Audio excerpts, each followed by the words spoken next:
answering the question from a student perspective is, who do you want to be proud of what you are doing? And I think if you focus it on that lens, it could be a parent, it could be a mentor, a loved one. I think you do things better when you have that mindset.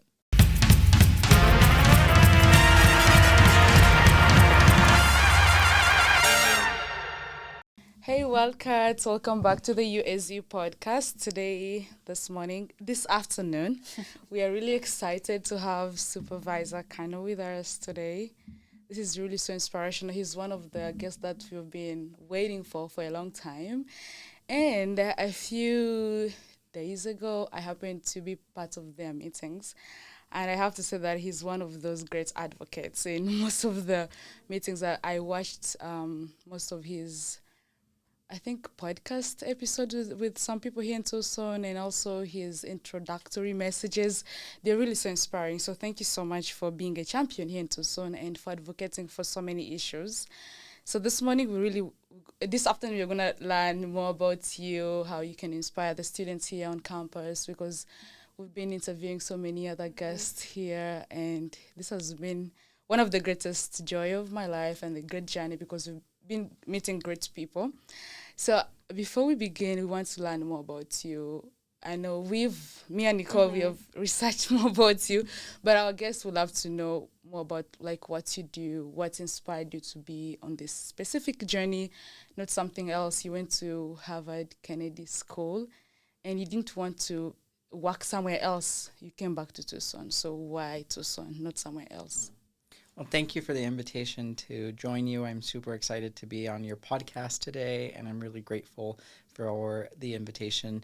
I believe that the best part of my new job as a county supervisor is that it is an office that I worked in when I was in high school, when I was starting to dream big about what I wanted to do. Frankly, I had no idea what I wanted to do at age 15, but I knew that I had good mentors and good people there to help me.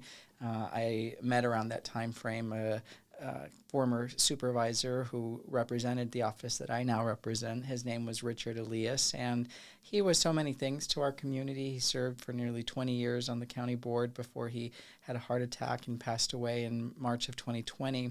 And so when I think about the responsibility to know that what we should be doing as a community is taking care of one another, when the opportunity to apply for this position became open after our now Congresswoman, Adelita Grijalva, took the reins as a member of Congress. She was a county supervisor before that. And when I knew that there'd be an opportunity to make a case for why I'd be the best applicant, I did.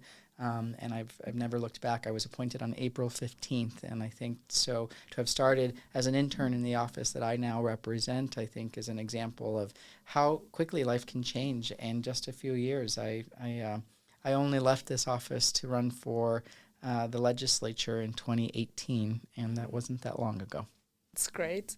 I'm glad that even at 15, you didn't realize that this is going to be your path. But of course, now here you are representing so many people here in Tucson. Thanks. I wanted to be a journalist, actually. Oh. Yeah. I wanted to be a journalist. I went to journalism school. Yeah. And I'll tell you really quick a fun story. So, you know how in journalism school your deans and your professors tell you that you can't have an opinion. You need to just basically let the person who you're interviewing share their opinion. Yeah. Well, that didn't really work well for young Andrés when families were being separated in 2010. There was an infamous law that our legislature here in Arizona passed called Senate Bill 1070. This was the Show Me Your Papers law that the Supreme Court ultimately ruled that parts of it were unconstitutional.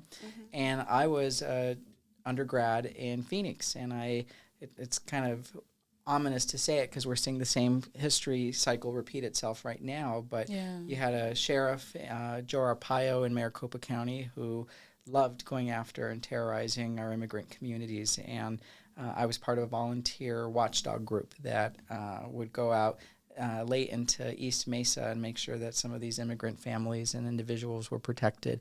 And when I realized then that I couldn't just report about SB 1070 dismantling the fabric of our society, I decided that I should probably join some of the activists who wanted to be a part of a different narrative for our state, who rejected this kind of racism. And so that's how I found my voice, oddly enough, in journalism school. So were you planning on doing more writing work or more like news anchor? I always say I have a face for radio, so I probably would have done some kind of combo of both print and broadcast, honestly. I mean, I think for me it was some of my closest friends to date are anchors and cable network news reporters, so I kind of get to live vicariously through them. I still firmly believe that our press, and a free press in particular, is very important to our society, but I think that the message that I think probably resonates with you and your viewers, you don't have to figure it all out all at once, right? I think so often we're told, like, you go to school for this and you become, an engineer, or you kind of go in the confines. And I think that what I learned the most is that I was flexible and that I was able to adapt to different circumstances that came my way. I'm taking a journalism class this semester. I am majoring in journalism. And one of the things I think that is evolving is that we're learning so much about journalists here in Arizona. And there's one that talks about her personal issues and kind of connects it with the story she's writing about. So I think in this case, I think journalists is kind of evolving, getting people's own stories and kind of connecting them and I would say relating to them and making it into a story. Absolutely. I mean, we and that I think is a good example of how people in government can utilize the positions of influence that they have, right? And for me, I now have one of these positions of authority to be able to make change. It is so not about the beliefs in my opinion, the beliefs in my mind that like need to be the only opinion, right? I think the way, to your point, that we can build community is we tell people stories, right? Yeah. I just came back right now from 2 interviews with journalists along the Loop, which is a beautiful 140-mile trail that we have throughout the entire county. Unfortunately, the Loop has been a place for a lot of encampments in our region over the last several years. A lot of people who are unhoused, unsheltered, are going to our river banks and to our trails and leaving behind lots of trash debris. And when I was trying to explain the work that we've done as a county to try to rectify some of this, clean up some of the trash debris, and then also look forward, right? We've got a lot more work that we're committing to in the next couple of months as a county to beautify our county and our region. I just think more about the maintenance workers that are the ones responsible for doing all of this work, the men and women in our parks and recreation and in our flood control departments who all contribute to one shared mission. And we've got 7,000 employees at Pima County. And so I always think, and there are only 5 supervisors, so I always think more about the 6,995 more so than I do for my colleagues and I. I appreciate you mentioning that. Well, I was going to ask you my question, but you've answered it in so many ways. But what I want to say is, like, before I chose political science as my main major was because I wanted to do journalism. I love journalists from the young age. Whenever they share the news on the TV, I'm like, I want to be like that. But then as I grew up, I was understanding how the system works and operates, and I'm like, I have so much to advocate for, and I don't want to go in such a system. But overall, I feel like even if you did journalism and you're not practicing it at the moment, it has helped you in so many ways as well, becoming a great advocate because of those great skills that you all develop when it comes to the journalism aspect, and which is helping the community in so many ways. Even if you're not specifically doing journalism, but of course you're doing that in other different forms and aspects. Yeah, you're telling a story, you're listening to people, seeing how we can move forward on one path, and that's no different. You're right. In a newsroom environment or in an elected capacity, I feel like ultimately you're gathering input and you're trying to figure out how you can share one story, right? And I think that's the lens that I'm approaching my new job as county supervisor in as well. You mentioned before that you started getting more involved with the community at the age of 15. So what advice would you give students who want to get involved with the community or go to city council meetings or any type of activity or events here in Tucson? I would always focus on your upbringing and what are the things that helped you grow as a young learner, as a student, as a person. I knew early on that I had chosen a high school that was very community minded, and so as a result of that, we looked at a lens from what can we do to surround ourselves in an environment where we can be helpful. And so some of my earliest memories are volunteering downtown at a few nonprofits. One in particular I walked by the other day, the most random volunteer assignment ever, the Southern Arizona Transportation Museum. And then I just, out of that, developed a really strong commitment to volunteering. So I served on my first board when I was 16 years old for a nonprofit. That was an organization that is now known as Literacy Connects in town. They're a fantastic organization that helps equip learners of all ages with the skills that they need to succeed. That program believed in me at 16, and to this day I believe that they are one of the most incredible programs. And so the short answer is find your purpose, find your mission, find your commitment to what brings you joy and what meant the most. I also grew up in a single-parent household, and so one of the sweet spots that I always have had is volunteering at Casa Maria, which is a soup kitchen on the south side, and look forward to doing that in the next couple of weeks as well, because we've got tremendous need in our community, and I think we've got to not be scared of seeing that need firsthand. And when you are able to get out of the bubble a bit and you see that there are a lot of people depending on all of us to do good, I think you realize that all of us have a role to play in helping our neighbors. When you were trying to volunteer in nonprofits, what were you looking for in those nonprofits? Were you looking more about the mission, or were you more worried about helping the community? I think it's about connections, right? I think the most important thing we can do is say, I have skills, I have time, and I have a desire to help. And if you combine all those three, usually you're going to find somebody that says, well, then let's do this together. Let's figure out how we can all get involved. And I think that as it relates to the student perspective, I cannot tell you every single week there's a situation where somebody has said, I remember when Andrés was XYZ, right? 15 years old, 16 years old, 17 years old. Those connections all matter, and somehow or another you end up realizing that it's all been part of one similar experience of connecting with people. And I think that's the best we can do, is figure out how we can make use of this limited time we have to give back. Yeah, I think having a hands-on experience, you learn so much. So what was one of the biggest takeaways you had while volunteering?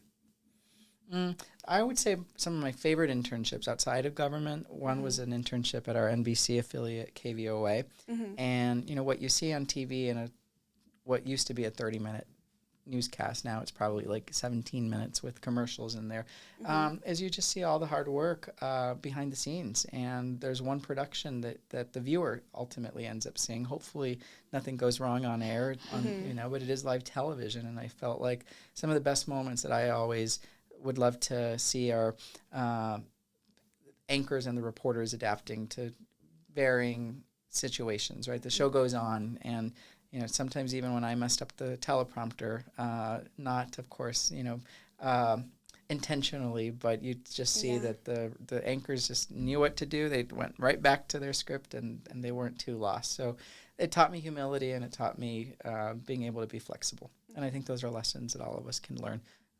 These internship experiences, work experiences, volunteering, they're all meant to not only help the organization or the people you're serving, but it's meant to help you. For sure, that's true. I am part of so many organizations and work and stuff. And each time I do that, I'm like, okay, one time, I'm always thinking, like in the future, I'm like, if I'm running an organization, I think this has taught me so much. So if anybody ever messes up, there is a way I'm going to approach this because I've been in that space. And so being part of that really teaches you, like you said, humility is one of the biggest one for sure. And which some people always, like when they're in power, they always lack that because they didn't go through those small details, or they didn't go through the same aspect of life, or have the same, like they didn't come from the same place, so they don't really understand that. And so seeing a leader who understands that is really very important. So currently we have so many young people who really want to be connected. They also want to participate in government policies.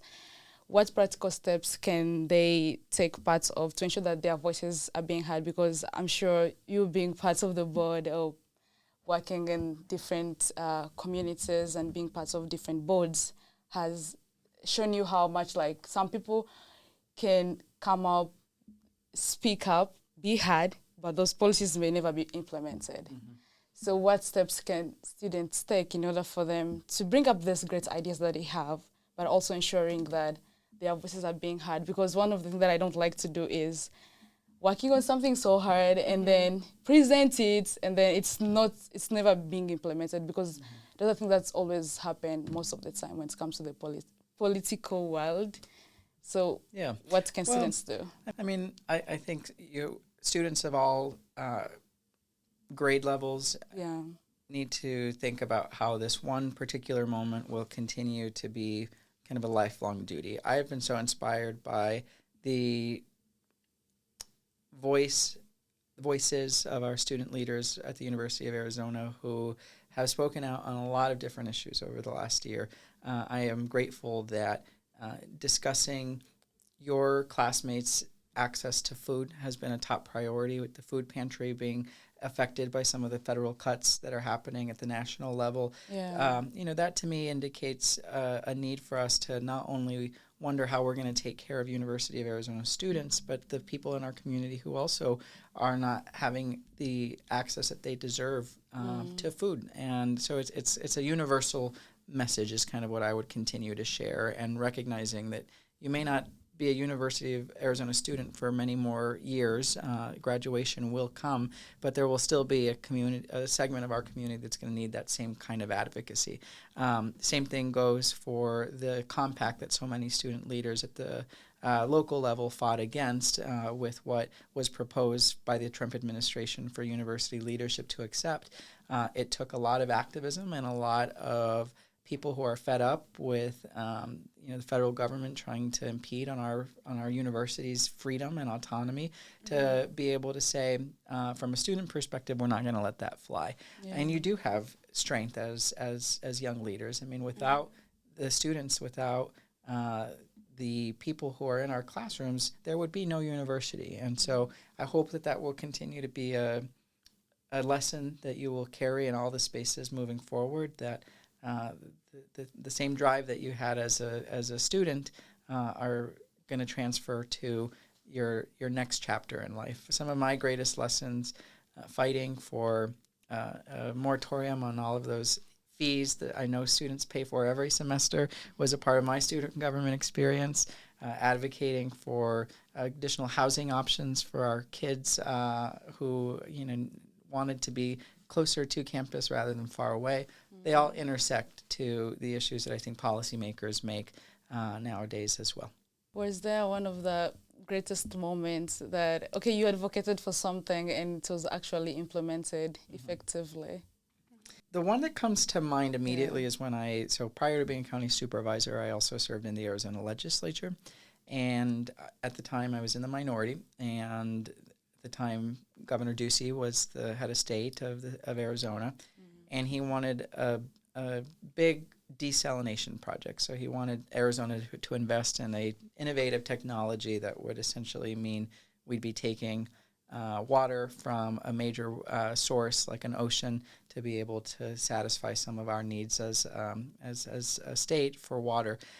And basically, what I'm most proud of is that he wanted $1 billion for this proposal. We had a lot of money at the time in our state budget to be able to afford such a big proposal.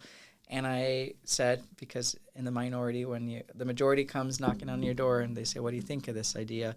Usually what you should say is, I like it, but this is what I want out of it. And so what I wanted out of it was, if we were going to be forecasting into 10, 20 years for a desalination effort, we need to really be looking at the short-term wins that we can have to conserve our water. Water is precious, water is finite, and I know that there are farmers and people in our agriculture industry who have been wanting to save more water to be able to protect all of us, but it's expensive. And so my thought was, let's get all the resources needed to be able to support those exact folks who are wanting to do something about water security. And so as a result of me saying, okay, you want $1 billion, I want $400 million, Andrés was able to negotiate a $200 million package that we ultimately approved. That has saved over 500 million acre feet of water, and we've done that by giving it to tribes, to jurisdictions, and to water utilities who, without this support from the state of Arizona, probably would not have made these water efficiencies statewide. So that to me is I think just a very practical, tangible impact, because I think it showed two things. Compromise, you're looking for an opportunity to say yes to somebody wanting your input, but also looking at ways for you to have an immediate impact. And it is not surprising to me that $200 million is already out the door, and the $1 billion was just an idea that never really happened, because there are a number of reasons why that didn't happen. But our portion that we fought for as House Democrats, and that I was thankful to lead as the top Democrat on Natural Resources Committee, was probably one of my proudest moments in the legislature. That's great, because water is one of those basic needs that every human needs, and also not only because they need it, but it also has to be safe in so many ways. And so fighting for that is really very important. And there's a way it saves lives indirectly when we are not even saying it, but it does save lives even in the long term. Yeah, water treatment, water conservation, all of that. And the district that I now represent has more than 60 years of experience with water contamination in particular, where my grandparents were impacted by water contamination that happened on our south side because of industrial polluters who were not asked to take care of the chemicals that they were using and disposing in a appropriate way. And so as a result, we have generations of people who have been impacted by this. So that's more on the water treatment side, and I'm really grateful that our city has led the way in making sure that water treatment is a priority. But that takes a lot of money too. And so when tasked with, do we treat water, which is the number one priority, we're in a desert. We're in a desert, and it's like our aquifers have a straw into them every single day with all of the use that we have statewide, and depleting resources at the state level and national level. And that's always one of the biggest priorities of the citizens here in Tucson, because I remember they were talking about the Project Blue, and one of the reasons why it failed was because of the water consumption and the use overall. So working on that is really, it's great, and I'm glad that you had to achieve something like that for the city. Was that one of the hardest projects you ever had to work on, or was there ever a challenge you had to go through that was really hard to overcome?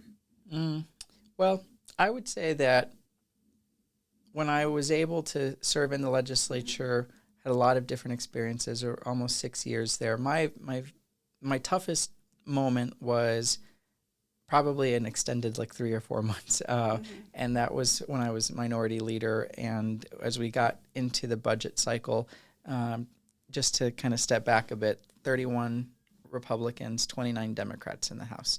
So the margins are you need 31 votes to pass anything. So what ended up happening a lot of the times is you'd have one or two or three Democrats one or two or three Republican members, so you no longer have 31 votes, who would go off and do their own thing. That just meant there were a lot of competing interests, and one person wanted something, one person wanted another. My hardest job was putting the ideas of my colleagues on my side, 28 other people, into one budget that we can all be proud of. Some people voted for the budget that I negotiated with Governor Hobbs and the Republican majority. Some did not. And I had to leave that conversation supporting the budget, supporting the effort, knowing that we did our best with the surplus that was before us. And I was very proud of what we were able to get done for Southern Arizona. $15 million that I negotiated to go back to Pima County and to the city of Tucson, one for a bridge in District 5, another for saving money for juvenile detention. And those two efforts, I think, really made me happy, because it showed me that it was worthwhile. But I know that there were other communities who ultimately were not able to get the same amount of resources because we didn't have as many resources available to spread out. So that's the tough thing that I learned now is trying to do as much as you can to create true impact while recognizing that local government's capacity is also limited, or state government for that capacity. Yeah, being a leader is so hard. I think it's one of the most difficult things a person can do, being a leader, and especially when you're advocating for so many people, especially for District 5. So what skills can students work on right now that can help them become the best leader they can be in the future? I would say pay attention to your why. Why are you interested in the academic studies that you've pursued? How have you challenged acceptance of an idea that you perhaps disagree with? The example that was given to me recently, and I actually really appreciated it in this capacity because it hadn't been explained to this, but let's just say there was a differing opinion about something that I was considering. Somebody asked me, okay, but can you defend the other person's position? And if you can do that, I think that you're demonstrating leadership and you're demonstrating a capacity to not only have to always be the person with the right idea or the right vision, right? And so how do you handle disagreement and how do you move forward from it? And I think if you can walk away with people coming to at least some form, they don't have to agree with one another, but if they can have the disagreement and if they can keep going, I think that's a lesson that is probably really smart right now. And then more importantly, how are you checking in with people who have helped get you to today? I was with a mentor this morning who has known me since 15. Remember I told you I was on a board pretty early in life. Still staying in touch with her 16 years later. So, yeah. And with your mentor, what's the biggest lesson you learned from your mentor and that you use every day? Well, it's probably a sad response. I've had incredible mentors. A lot of them have been really important to me, and some of them are no longer with us. And so me trying to grasp that, what did I learn from that chapter, from those individuals, I think has been the most bittersweet moment because, of course, I'm human and I get emotional thinking of some of those warriors that are not with us in physical spirit, but who I know are with me every step of the way, reminding me to stay focused. Are there specific values that ground you as a leader? Because I know you guys make lots of decisions that impact the people who are in Tucson, that will impact us now, 20 years from now, 50 years from now. So are there guiding principles that holds you to how you make your decisions? What has been really important for me, and I think it's probably because I grew up knowing I identified as LGBTQ+, that I was always going to need to conform to other people's ideas, and that was an expectation that I think I set as a survival mechanism. Yeah. But now the value that I really have embraced is a judgment-free and stigma-free kind of environment. I think those are, for me, values that can go into the work that I do now, because I feel like there's a lot of there needs to be some compassion in meeting folks where we're at. Usually government is trying to support some kind of problem, right? And I think that not only is it important for us to address some solutions for that problem, but we also have to think about it from a different perspective, which is, why did we have this problem in the first place? Is there empowerment? Is there any kind of mobility that we can help folks have so that they can have a judgment-free and stigma-free response to the issues that they're facing? And that transcends transportation, it transcends housing access, poverty, being justice involved. There's a lot of reasons why people get to where they're at. And my perspective as a public servant is to say, truly, what can we do to be here for you? That's great. So given the nature of your work as well, you collaborate across political and a lot of government lines, like you had shared earlier, how sometimes your team, you may be working on something very important that you feel like it's going to be beneficial for the whole community, but you have opposition leaders. So given that you have that in your career, what advice do you have for students learning to build relationships in diverse or divided environments? I know you've shared this a little bit, but maybe you can give us some other tips that students can use. given that we have lots of students who wants to go into public service, political stuff, they want to become leaders in different angles, maybe in the healthcare department. So they will always deal with these issues because you can never be right every time. Yeah. Stay focused. There will always be haters who are not going to be celebrating you. And the recommendations that I usually find are most fruitful are the ones based in fact and research and good data. And I feel like when you have a combination of all of those three, you come up with a good proposal. I have come to accept that there are people who will not like my ideas because of who I am, and that can mean a number of things. It could be, my identity. It could be what I look like, what party I belong to. I think my obligation is to stay above the criticism and to think about why I was put here. And I feel like the most important part for me is that I don't get to just represent myself anymore. I get to represent a county of 1 million, a district of 250,000, and I have a staff. There every single day are 3 team members of the District 5 office that I have to now think of every single day because my actions reflect them. And I think ultimately I've got to stay focused. And those are, if we're answering the question from a student perspective, is who do you want to be proud of what you are doing? And I think if you focus it on that lens, it could be a parent, it could be a mentor, a loved one. I think you do things better when you have that mindset. You touched on criticism. I know politicians get so much criticism. How do you guys deal with that? And especially with social media, it's so easy to comment now and say hateful things. So how do you guys kind of adapt to that?